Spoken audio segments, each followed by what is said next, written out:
మనోజ్, నువ్వు నా బిడ్డవి. లక్ష్మీ ప్రసన్న, విష్ణువర్ధన్ బాబు, మనోజ్ కుమార్. నిన్ను ఎలా పెంచానురా నేను? అందరికంటే నిన్నే గారాబంగా పెంచానురా. నీకే ఎక్కువ ఖర్చు పెట్టి చదివించాలని ప్రయత్నం చేశానురా. నువ్వు ఏది అడిగినా నేను నీకు ఇచ్చానురా. కానీ ఈ రోజున నువ్వు చేస్తున్న పని బిడ్డల గుండెల మీద తంతారంటారే, అలా తన్నేవరా. మనసు ఆవేదనతో కింగిపోతుందిరా. నేను మీ అమ్మ ఏడ్చుకుంటున్నావురా.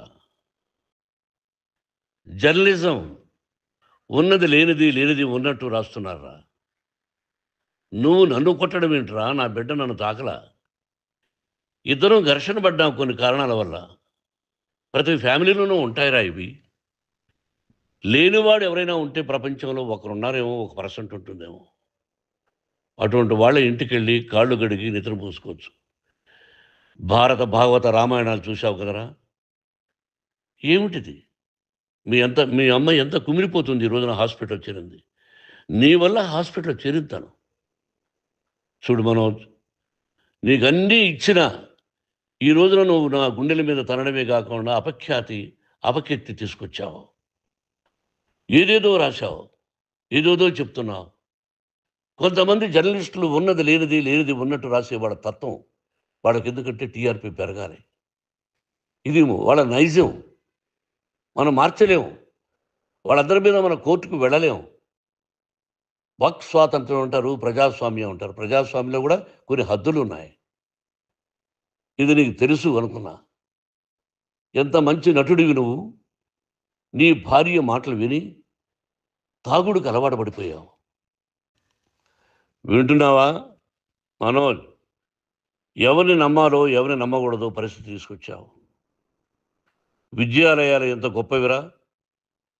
మనం 25% కులమతాలకు అతీతంగా ఫ్రీ ఎడ్యుకేషన్ ఇస్తున్నాంరా. క్యాస్ట్ అనేది తీసేశానురా 92లో ప్రాస్పెక్ట్స్లో. నువ్వు చదువుకున్నావురా.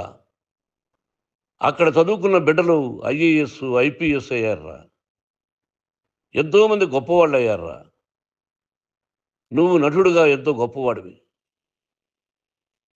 తాగుడు కలవాడబడి నువ్వు నీ భార్య ఇంట్లో బిహేవ్ చేస్తున్న విధానం ఆ భగవంతుడు సర్వేశ్వరుడు తెలుసు. భగవంతుడు చూస్తున్నాడు రా. నేను తప్పు చేసినా, నువ్వు తప్పు చేసినా, ఎవరు తప్పు చేసినా.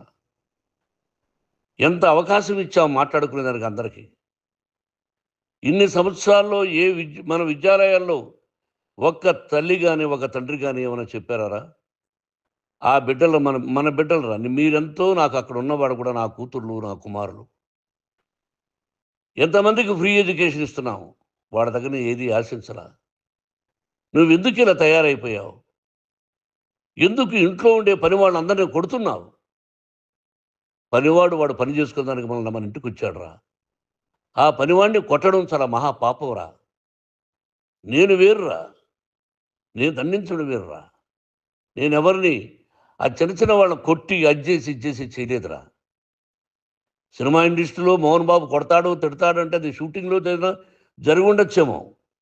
కానీ ఇంట్లో ఉండి 10 సంవత్సరాల నుంచి 20 సంవత్సరాల నుంచి పనివాళ్ళు ఉన్నారు. నేను ఇంట్లో లేని సమయంలో వాళ్ళందరినీ కొట్టి వాళ్ళ ఫోన్ లాక్కొని ఒకడైతే చచ్చిపోవాలి. వాడు పోలీస్ కంప్లైంట్ ఇచ్చి ఉండొచ్చు. నేను వద్దు అని వాడిని బతిమాలాడు. పోలీస్ కంప్లైంట్ కూడా ఇవ్వడా. ఇంకైనా నువ్వు నీ భార్య మారి బయట ఉండండి రా అన్నాను నేను. లేదు డాడీ, తప్పు చేయలేని ఒకసారి వచ్చావు, మళ్ళీ తప్పు చేశావు, మళ్ళీ వెళ్ళావు, మళ్ళీ ఈసారి తప్పు చేయనన్నావు. ఏమండి వీడు తప్పు చేయడం అని మీ అమ్మ చెప్పింది. ఇంట్లో పెట్టుకున్నా. మళ్ళీ నువ్వు చేస్తున్నది, ప్రతిరోజు నువ్వు తాగుతున్న విధానం నీకే తెలుసు. ఇది ప్రజలు నమ్ముతారా లేదా అనవసరం నాకు.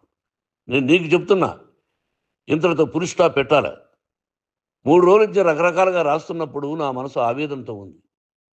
మళ్ళీ చెప్తున్నా, Mohan Babu university is greater than temples. Greater than temples.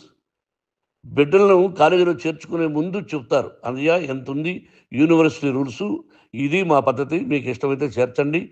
Government బిడ్డలను గవర్నమెంట్ ఏమి ఇస్తుందో ఇంత పర్సంటేజీ వాళ్ళకు కూడా మీ దగ్గర ఎందుకు డబ్బు తీసుకుంటున్నామంటే దానికి అర్థం పరమార్థం చెప్పాము. దొంగతనంగా తీసుకోలేదు. ప్రతిదానికి చెక్కులున్నాయి. అది అకౌంట్ ఉంది. దానిలో తప్పులు జరిగితే డిపార్ట్‌మెంట్ ఉంది. కాలేజీలో ఇంకేమైనా తప్పు జరిగితే గవర్నమెంట్ ఉంది. ఇవన్నీ నీకు తెలుసు. ఈ రోజున ప్రపంచంలోనే నంబర్ 1గా చేయాలని మీ అన్న కష్టపడి ఇతర దేశాల్లో నంబర్ 1 యూనివర్సిటీతో టై అప్ చేశాడు.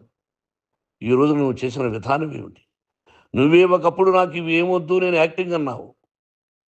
ఈ రోజున ఏం చేస్తున్నావు? విద్యాలయాల మీద పడ్డావు. తల్లిదండ్రులు చాలా గొప్పవాళ్ళురా. కొంతమందికి డబ్బు కట్టలేకపోవచ్చు. కట్టని వాళ్ళకు కొంత సహాయం చేసాం. అంతా సహాయం చేయలేము. బ్యాంకుల్లో డబ్బు కట్టాలి. లెక్చరర్స్‌కి డబ్బులివ్వాలి. యూనివర్సిటీ బ్రహ్మాండంగా నడపాలంటే మంచి లెక్చరర్స్ కావాలి. ఇయన్నీ తెలిసి చేస్తున్నావురా 32, 33 సంవత్సరాల నుంచి. అది పక్కన పెడితే అందరినీ కొట్టడానికొస్తావు. అందరినీ కొట్టడానికొస్తావు. మీ అన్నని తిడతావు. ఒక వ్యక్తి వినయ్ గారనే ఆయన వ్యక్తి హెల్ప్ చేయడానికొస్తే, ఆ వినయ్ ఎవరు లంజాకొడుకు చంపేస్తాను వాడు అన్నావు. ఇయన్నీ ఎంత తప్పురా? అంటే మీ నాన్నగారికి ఎవరు సహాయం చేయడానికొస్తే వాళ్ళందరినీ లంజాకొడుకులు అంటావు. చంపేస్తానంటావు. మీ అన్నని చంపేస్తానన్నావు. చంపరా చూద్దాం మీ అన్నని నేనే అన్నా. తాకరా నీ ధైర్యం ఉంటే అన్నా. ఎంతమందిని చంపాలనుకుంటున్నావు? ఎంతమందిని చేయాలనుకుంటున్నావు? నువ్వు ఏం సాధించాలనుకుంటున్నావు? ఆలోచించుకో. ఈ ఇంట్లోకి అడుగు పెట్టడానికి నీకు అధికారం లేదు. ఇది నా కష్టార్జితం.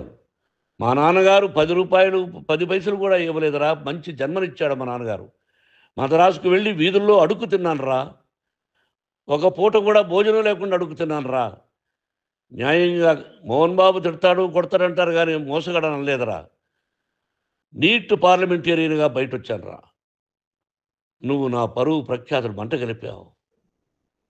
ఏమిటి నేను చేసిన అన్యాయం? నీకు జన్మనిచ్చాను. అదా నేను చేసిన పాపం. అందుకే ఇది నా ఇల్లు అన్నావు నువ్వు. నీ ఇల్లు కాదు. నీ కష్టార్జితంతో నువ్వు సంపాదించుకున్న ఇల్లు నీది. ఇది నా డబ్బు, నా కష్టార్జితం. నా కష్టార్జితంలో నేను పిలిస్తేనే మీరు ఇంట్లోకి రావాలి. అటువంటిది పోగొట్టుకున్నావు నువ్వు. ఆస్తులు అంటావా? ముగ్గురికి సమానంగా రాయాలా లేదా అది నా ఇష్టం.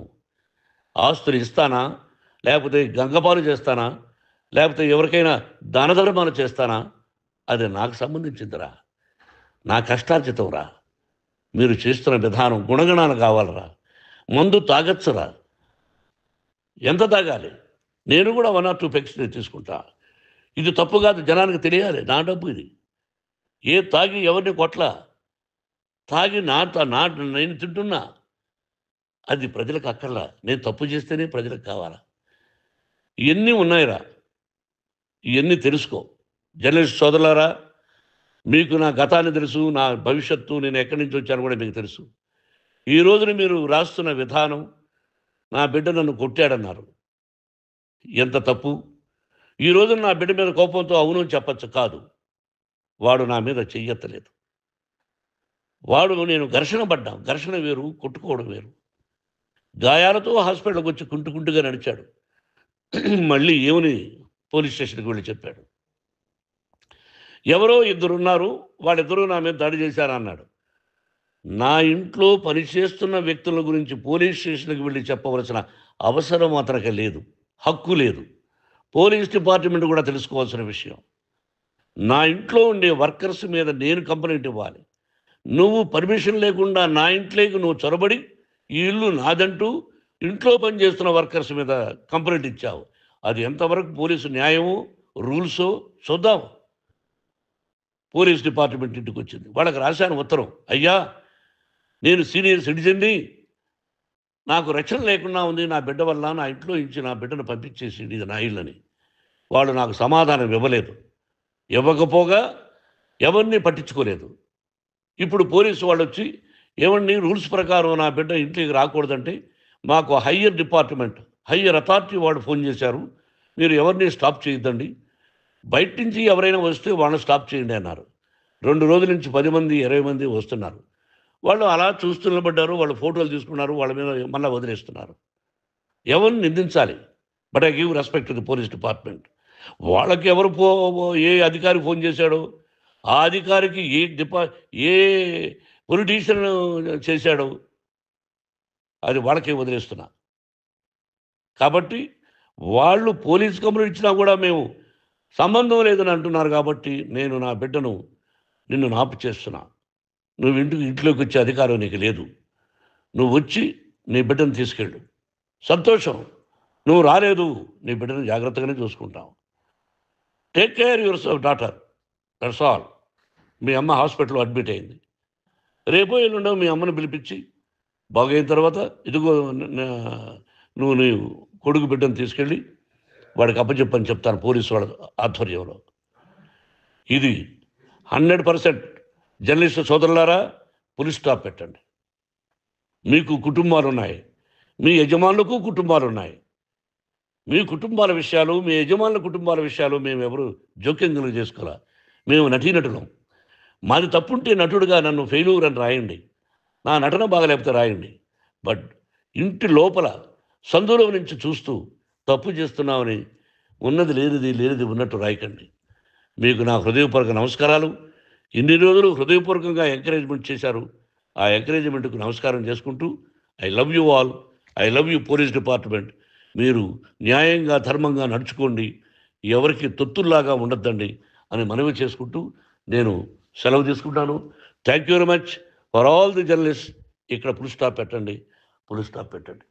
Thank you very much.